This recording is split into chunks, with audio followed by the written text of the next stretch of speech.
రంగారెడ్డి జిల్లా మాడుగుల మండలం ఆర్కేపల్లి గ్రామంలోని భూమిని కొనుగోలు చేసినప్పటికీ రిజిస్ట్రేషన్ చేయకుండా అదనంగా 30 లక్షలు డిమాండ్ చేస్తున్నారని బాధితుడు చిత్తరంజన్ ఆరోపించారు. హైదరాబాద్లో నిర్వహించిన విలేకరుల సమావేశంలో ఆయన మాట్లాడుతూ చింత వికాస్కు ఒప్పందం ప్రకారం డబ్బులు చెల్లించినా రిజిస్ట్రేషన్ జాప్యం చేస్తూ వేధిస్తున్నారని తెలిపారు. ఈ విషయంపై పోలీసులకు జిల్లా కలెక్టర్కు ఫిర్యాదు చేసినా న్యాయం జరగలేదని వాపోయారు. అందులో ఎకరం 23 గుంటలు మరియు ఎకరం 22 గుంటలు చింతం వికాస్ గారి దగ్గర ఖరీదు చేయడం జరిగింది.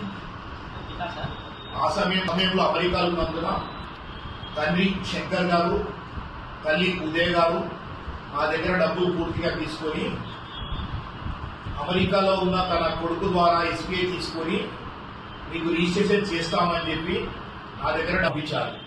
అమెరికాలో డాక్యుమెంట్లకు సంతకాలు పెట్టిండు, అన్ని చేసిండు. అతను అమెరికాలో ఇల్లీగల్ గా ఉన్న విషయం నాకు చెప్పలేదు.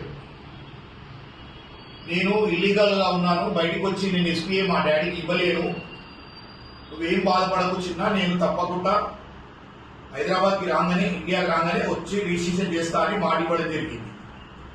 అదే నమ్మకంతో నేను కిష్టయ్య అనే అతనికి ఈ 3 ఎకరాల 5 క్లాస్మేట్ ఒక అతను అడ్వకేట్, అతను ఏమి చేసిందంటే, అరే నువ్వు ఎందుకు సంతకం పెడతావు, నువ్వు సంతకం పెట్టక నేను 30 లక్షలు నీకు వసూలు చేసిస్తా, 15 లక్షలు నువ్వు తీసుకో, 15 లక్షలు నాకు ఇయ్య అని చెప్పి పేచీ పెట్టి మళ్ళీ 30 లక్షలు అడగడం జరిగింది. ఈ మధ్యవర్తిత్వంగా మేము అమ్మిన వ్యక్తి వచ్చిండు, అక్కడికి వాళ్ళు బీసీ నాయకుడిని తీసుకొచ్చిండు. బీసీ నాయకుడు ఇది పద్ధతేనానే, ఇట్లా అమ్మేసినాక ఇది బాధ్యతనే అంటే ఇది పద్ధతి అయితే కాదు, 100% వాళ్ళని ఏమంటే సగం రేట్ ఇస్తారు, అట్లా ఇయ్యరు కదా. ఈ విధంగా దౌర్జన్యం చేయడం కరెక్ట్ కాదు. ఇందులో సభాముఖంగా మీకు చెప్తున్నా, మరియు కుర్మ కులస్తులకు కూడా చెప్తున్నా, కుర్మ కులస్తులు కూడా దయచేసి ఈ విషయంలో ముందడికి వచ్చి